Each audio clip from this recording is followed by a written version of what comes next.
Olá, sapatonas, tudo bem com vocês? Meu nome é Ana Claudina e esse é meu canal Sapatão Amiga. Aqui você encontra informação, cultura, entretenimento, sempre com bom humor. Faz um tempo que eu não apareço aqui no YouTube, mas tô aí pensando em voltar a postar vídeos aqui com mais frequência. Mas se você quiser me ver assim mais vezes, esse rostinho bonito, você pode me seguir lá no Instagram, vou deixar o arroba aqui na tela e também na descrição. Vamos ver se ainda sei fazer vídeo pro YouTube, bora lá.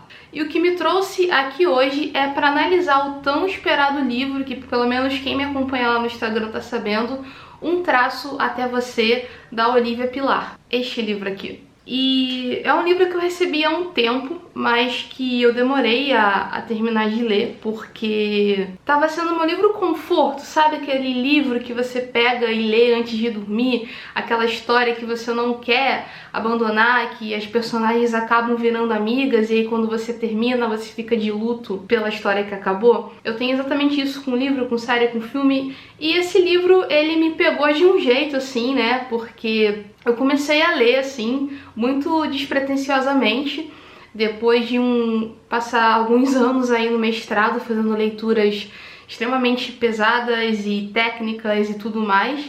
Esse ano eu tô me permitindo talvez ler coisas um pouco mais leves, ler uma ficção para desassociar da realidade, porque às vezes a gente precisa, né, dar uma desassociada, dar uma fugida das coisas. E esse livro, assim, eu comecei a ler, fui compartilhando lá no Instagram e a galera querendo saber como é que era, o que eu tava achando dele, e eu acho ele sensacional. Um Traço Até Você é um livro que conta a história de duas jovens negras adultas, estão ali no início da faculdade. A Lina, que faz administração, mas o sonho dela é ser ilustradora, designer, fazer um curso lá no Chile. Ela vem de uma família assim de classe alta e mesmo assim isso não a impede de sofrer o que um corpo negro sofre na sociedade brasileira hoje em dia. E a gente, por outro lado, tem a Elsa, que é também uma jovem adulta negra, mas pobre, que faz letras, e elas se encontram na faculdade, né? São dois mundos aí se chocando. A Lina é filha de um casal interracial, o pai dela é um homem branco, mas que veio de origem pobre, e a mãe dela é uma mulher negra. Já a Elsa, a família dela toda é composta de pessoas negras e, pelo que eu pude entender, são pessoas negras que são ativistas desde sempre. E então essa narrativa tá ali, esses dois corpos políticos de duas mulheres negras LGBTQIAP+, que, se não me engano, são bissexuais, né? Elas se encontram na faculdade e, ao mesmo tempo que elas se encontram, elas estão ali se autoconhecendo. Elas estão ali vivendo na pele as primeiras experiências de muitas coisas, principalmente a Lina, que até então não se percebia enquanto um corpo negro, não tinha dimensão do que é ser um corpo negro na sociedade brasileira, e isso é mais normal do que parece. Eu me identifiquei um pouco, talvez, nesse processo da Lina de se autodescobrir uma mulher negra, de entender o racismo, de entender o machismo, de entender a LGBTfobia ali, né, que acontece. E, por outro lado, a Elsa, ela é como pode dizer? Milituda. A Elsa, por já vir dessa família de ativistas, ela já traz ali as experiências, né, de se entender enquanto um corpo negro, enquanto um corpo LGBTQIA+, na sociedade. E aí elas se encontram e a história começa. Eu não vou, assim, dar spoiler aqui pra vocês, eu quero muito que vocês vão lá ler o livro, porque vale muito a pena.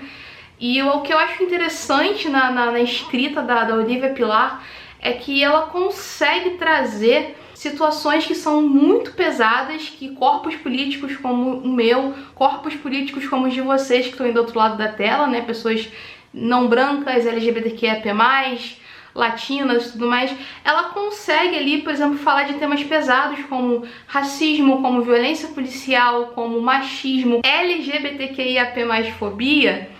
Ela consegue ali, de alguma forma, trazer aquilo, mas de uma forma leve, que não te deixa engatilhado, porque, infelizmente, algumas leituras, principalmente em ficção também, quando falam da nossa história, quando querem retratar ali a realidade, acabam engatilhando a gente, acabam lembrando a gente de situações que não eram legais e que a gente passou, opressões que a gente viveu. Mas já nesse livro do Olivia Pilar, ela consegue ali colocar a realidade, mas sem pesar, sabe? Sem trazer uma bad ali pro meio da história. E o que eu mais gosto também nessa leitura é que a Olivia Pilar, ela consegue trazer a subjetividade e a efetividade de corpos negros LGBTQIAP+. Porque tem duas questões aí. A pouca história que a gente sabe da comunidade LGBTQIAP+, no mundo e tudo mais, é muito de um contexto, de uma perspectiva muito eurocentrada, muito estadunidense. A gente sabe muito sobre Stonewall, mas a gente não sabe da história de pessoas LGBTQIAP+, do nosso bairro, por exemplo, né, do nosso próprio país, assim. Ainda existe um grande apagamento de histórias LGBTQIAP+, que não são desse eixo, né, Estados Unidos e Europa. Principalmente quando a gente vai falar em termos de cultura, quando a gente vai consumir filme, série, livros, né, quando a gente vai pra cultura pop, a gente tem muitas histórias estrangeiras, né, principalmente de homens cis, gays, né, e quando tem lésbicas parece que a gente só vivia ali até o século XIX e era só aquela coisa do amor impossível que não queria acontecer, né, e são pouquíssimas representatividades, assim, nesse sentido, e muitas das vezes particularmente, eu vejo que é muito estereotipada, né, por exemplo, gente, eu não gosto de Deli World, desculpa, até esse momento, até dia... Que dia é hoje? Até o dia 11 de dezembro de 2023, eu, boa geminiana como sou, posso trocar de ideia daqui a 3 minutos, mas até esse exato momento eu não gosto de Deli World. Nunca me pegou essa narrativa, esse estereótipo de Shane, essas coisas assim, né, não gosto de Deli World.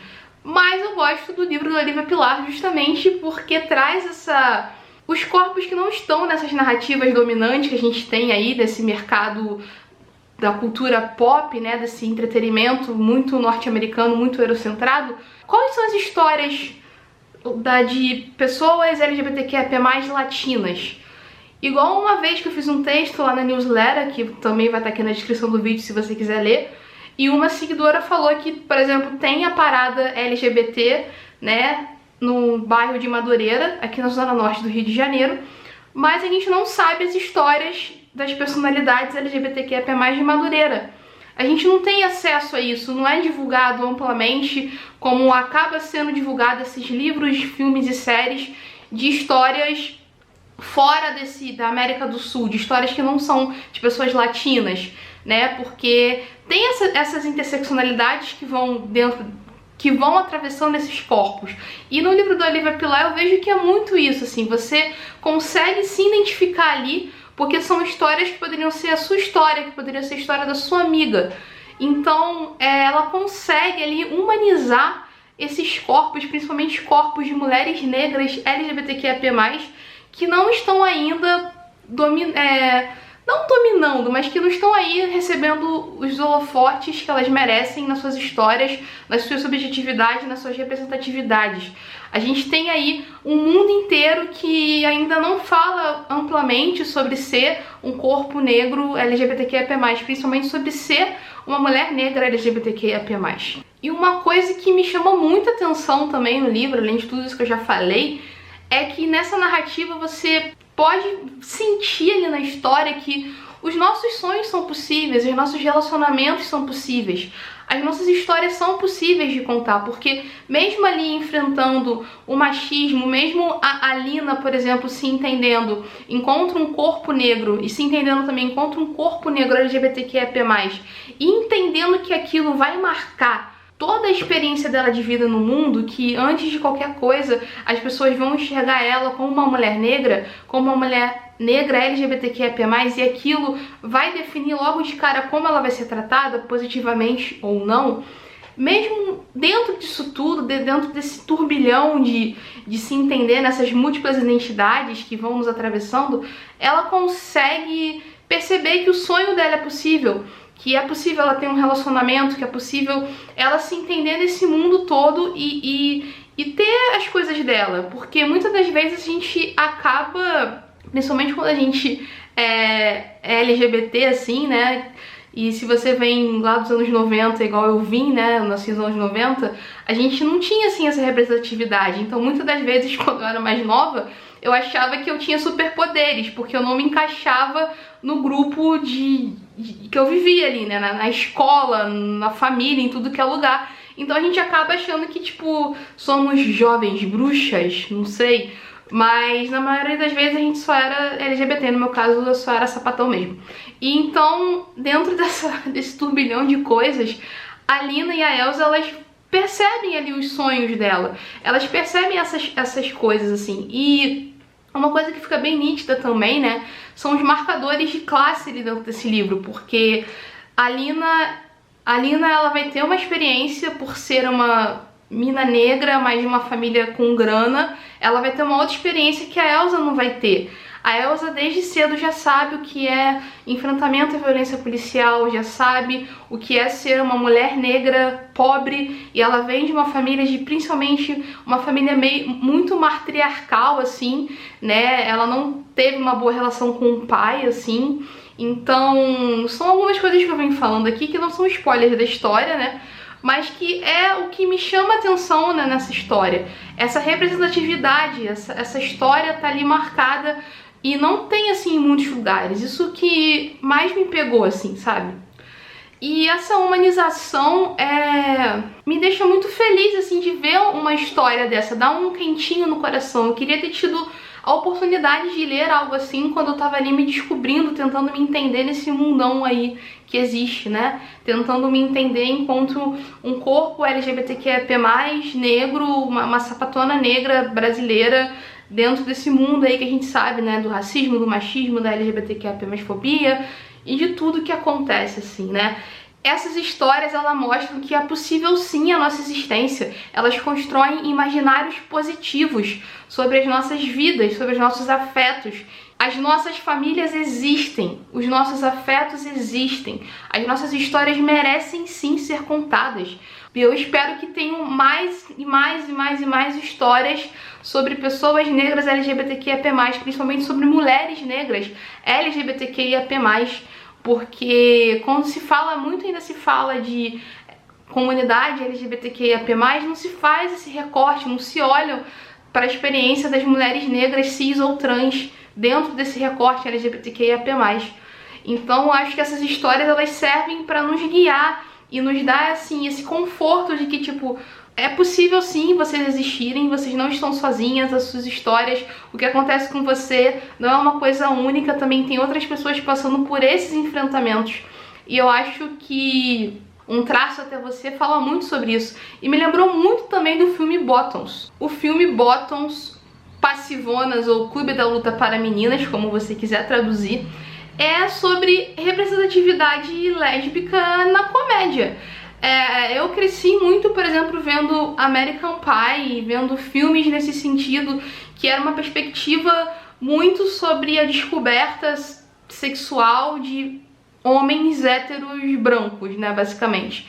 E quando eu olho pra Bottoms, eu vejo que tem essa representatividade lésbica dentro dessa comédia, né, dessa comédia bobona, dessa comédia de também eu sou uma lésbica e eu vou fazer piada com o fato de eu ser lésbica e dessa descoberta sexual minha, assim, né. E eu acho que Bottoms é muito nessa perspectiva, assim, é um filme leve e que também tem uma protagonista que é uma lésbica negra. Deixa eu pegar aqui a minha colinha pra ver o nome dela, porque eu esqueci, obviamente, né? De acordo aqui com a produção, ou seja, a minha colinha de celular, a gente tem a PJ, né, que é uma lésbica branca, e a Josie, que é uma lésbica negra, e elas estão indo pra escola, no ensino médio, e elas querem ali marcar a existência delas naquele lugar. E Bottoms é isso, porque a gente hoje em dia pode ter essa representatividade também dentro da comédia, sabe? Fazer que acaba popularizando a nossa existência, que acaba fazendo que a nossa existência seja possível, né? E eu acho que Bottoms é nesse sentido, assim, pra mim, né? Essa representatividade dentro do humor, que você tem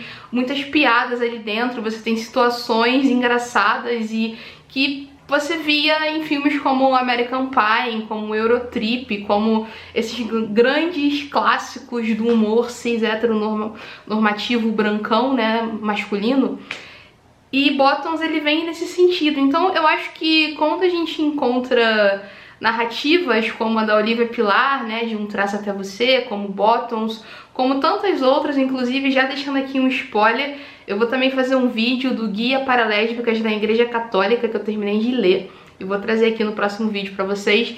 Essas narrativas, elas mostram que é possível sonhar, é possível sim ter um mundo com pessoas LGBTQIAP+, principalmente pessoas LGBTQIAP+, não brancas existindo e contando as suas histórias, porque nós somos pessoas que pagam boleto, que trabalham, que choram, que namoram, que gostam de meme, que gostam de sair, que fazem terapia, que têm família, que têm filhos. Só que às vezes acaba que isso ainda é muito empurrado de escanteio, não é possível que se exista, sabe?